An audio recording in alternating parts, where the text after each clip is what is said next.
ভাই, একবার ভাবো, আজ মুসলমানের রক্ত মুসলমানের হাতেই ঝরছে।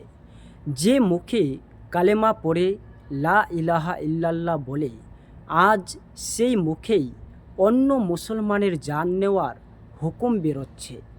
রাস্তায় পড়ে আছে মুসলমান ভাইয়ের লাশ, মায়ের কোলে নিথর সন্তানের দেহ, আর পৃথিবীর আকাশে আজ কান্নার আওয়াজ উঠছে।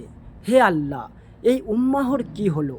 রাসূল সাল্লাল্লাহু আলাইহি ওয়াসাল্লাম কেঁদে বলেছিলেন, উম্মাহর মধ্যে এমন সময় আসবে যখন তারা একে অপরকে কেটে ফেলবে, কিন্তু তাদের শত্রু হবে না কাফের, বরং তারা নিজেরাই নিজেদের ধ্বংস করবে। ভাই, সেই সময়টা এখন। আমরা একে অপরকে ঘৃণা করছি, নিজেদের রক্তকে হালকা মনে করছি, আর আল্লাহর রহমত দূরে সরে যাচ্ছে। একদিন কিয়ামতের ময়দানে দাঁড়িয়ে যখন ওই মুসলমান ভাই তোমার দিকে তাকিয়ে বলবে, তুমি জানতেও না আমি মরছিলাম, তবু তুমি চুপ হয়েছিলে, তখন কি জবাব দেবে ভাই?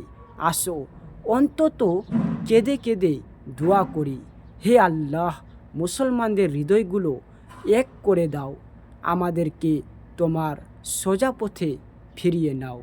আমিন।